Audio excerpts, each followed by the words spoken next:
My fiancée doesn't want to introduce me to her friends or interact with them until after we are married. Posted by you/ambitiousfinish879. So, my fiancée, 32F, doesn't want me, 28M, to talk to her best friends at all before marriage. We have been dating for the last 2.5 years, and those 2.5 years have been mostly public. Public in the sense that both she and I like to post pictures or reels of ourselves from vacations or time spent together, and we were very clear about our relationship on Instagram. However, she doesn't have many real-life followers from her office or personal life on Instagram. She has around 7 or 8 really close friends whom she meets regularly and one cousin. We are both mature adults and decided to get married in the coming year, in November or December 2024, since we started dating. So, I thought it would be better to introduce her to my family as well. Last month, after getting her consent, I arranged a meeting with my family at a nice restaurant in the city.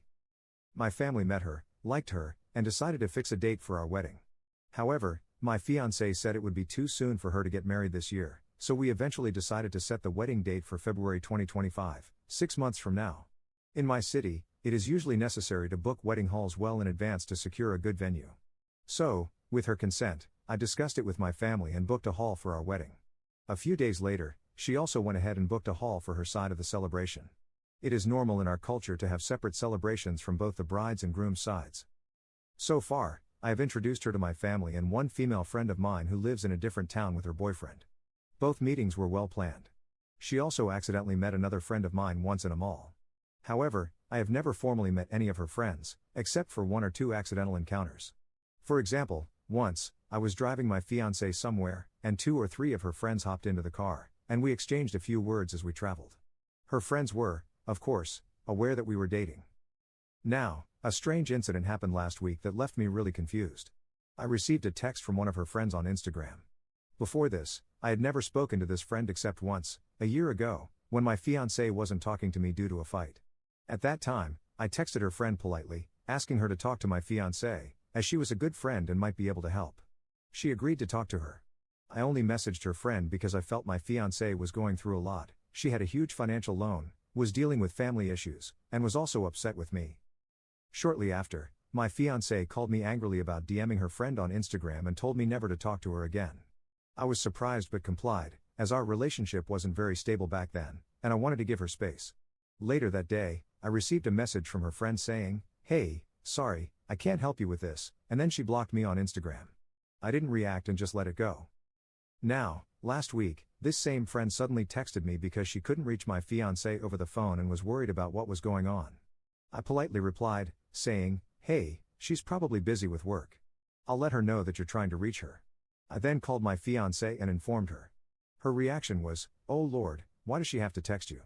Please block her on Instagram." I found this reaction quite immature and weird, so I told her I wouldn't block her. My fiancée then said, "If you won't, then she will." A few moments later, I saw that her friend had blocked me again on Instagram. This time, I felt a little angry and ended up messaging her on her other Instagram handle. I said, "Hey, how are you doing? I didn't like what you just did, and this is not a very respectable way to treat someone." I also wrote, "If your husband has any self-respect, he shouldn't text my fiancée when you two are having issues either."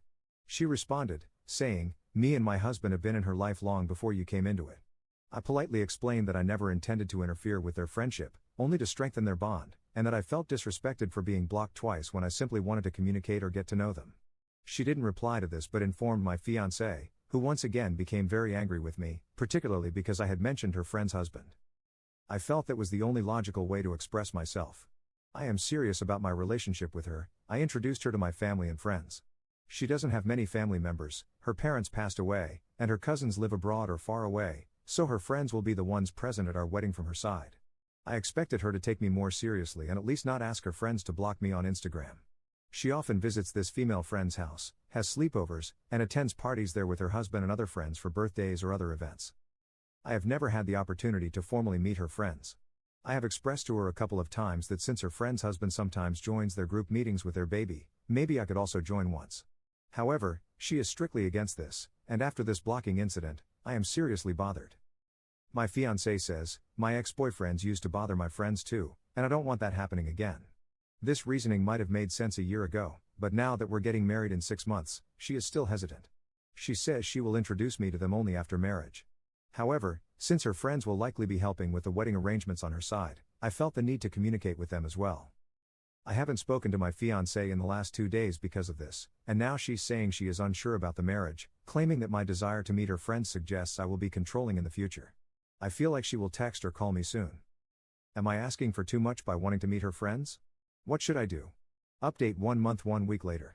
Some time ago, I, 28M, posted about how my fiancée, 32F, asked one of her best friends to block me on Instagram.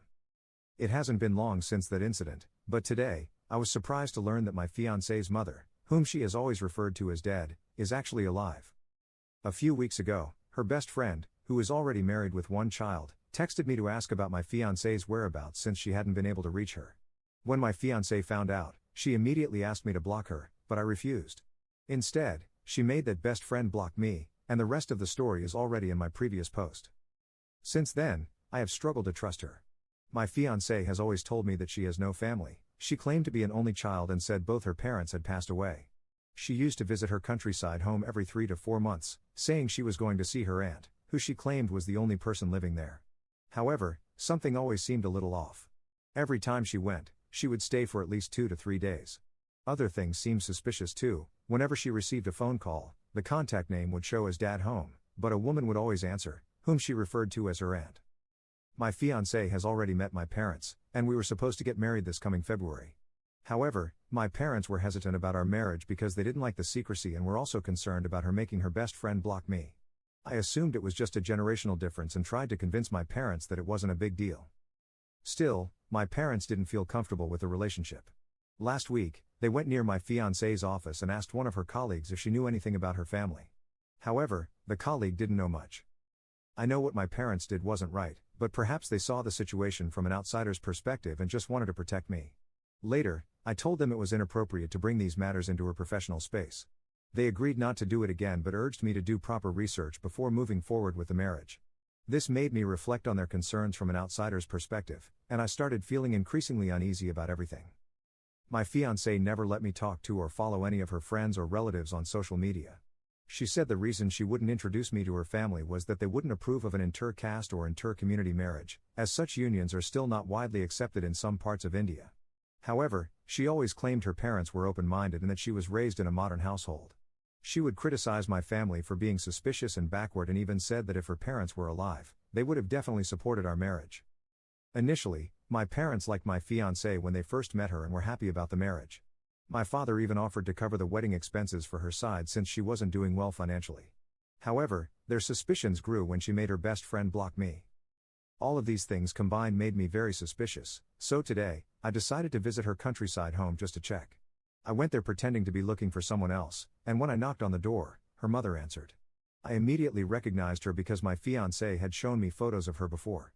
It was like seeing a ghost. She looked perfectly fine, smiling, and bearing a strong resemblance to my fiancé. My fiancé and I have barely spoken since the day my parents went to her office.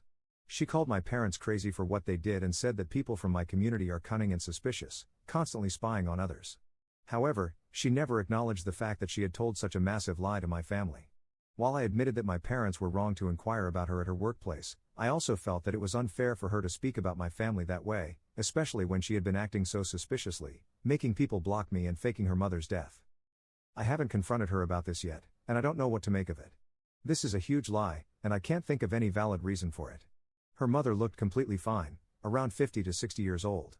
From what I confirmed from locals nearby, her father had actually passed away, but her mother was living there with her aunt, who lived in a different house just on the adjacent block.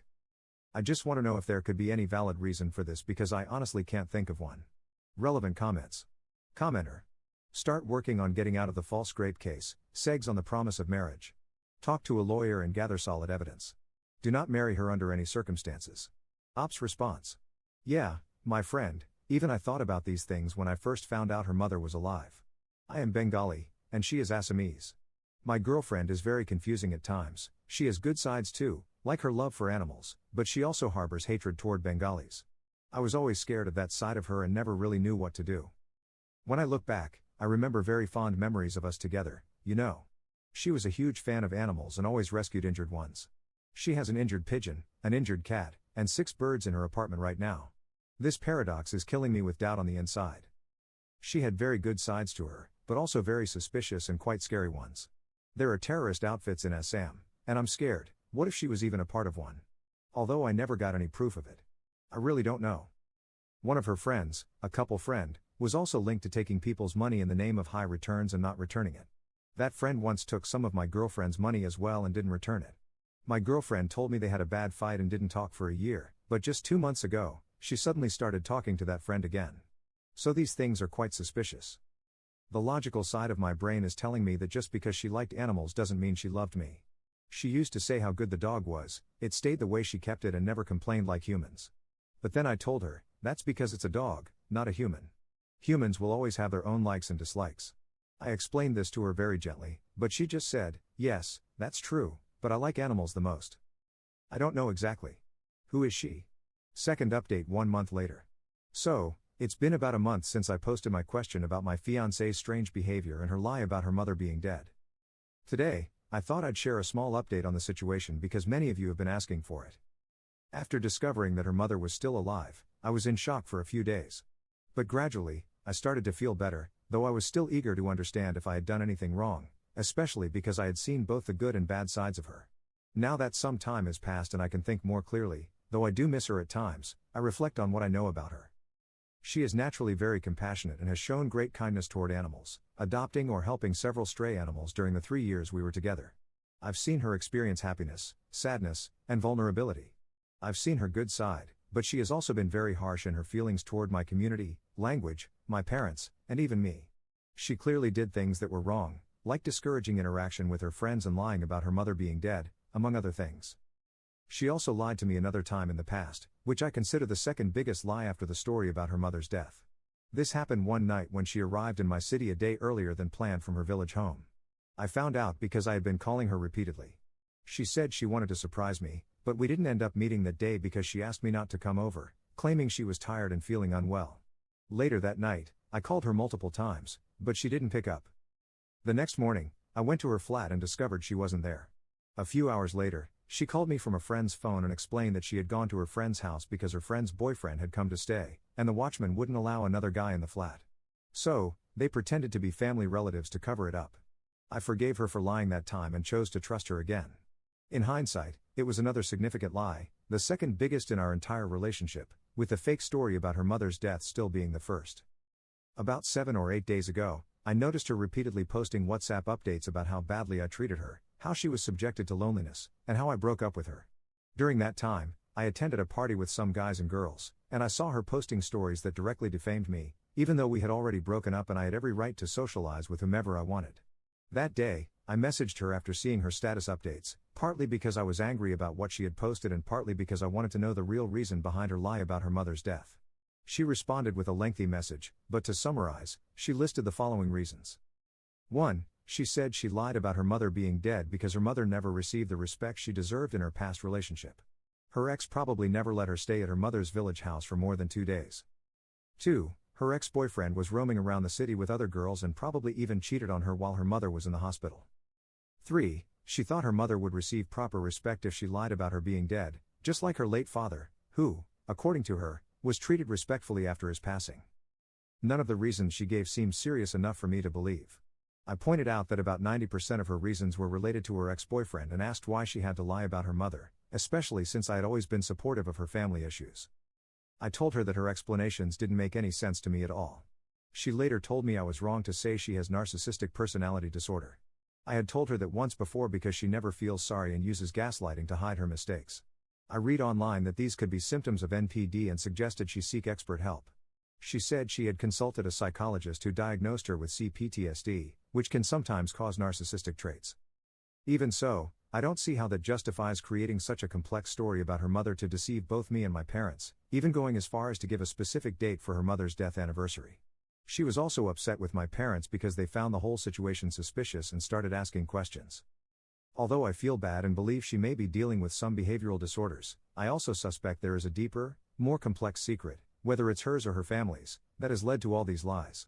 In my last conversation with her, I made it clear that, regardless of what she says, we are not in a position to restore the relationship. I don't want to hurt her by doubting her, nor do I want to hurt myself. Trust is something that cannot be rebuilt after everything that's happened, so I asked her to just tell me the truth. However, nothing substantial came from her that I could consider. So, that's the update. I've decided to move on with my life without her, as there's no way forward in this situation. Relevant comments. Commenter. First, I'm so relieved that you cut ties with her. She was not a mentally stable person at all. I'd still like to know the real reason why she never wanted you to meet her friends. She explained about her mother. Excuses are stupid, but why not her friends? Ops response. Last time I spoke to her, she said her mother was the reason she didn't let me meet her friends. Her friends knew her mother was alive, and she was afraid they would tell me.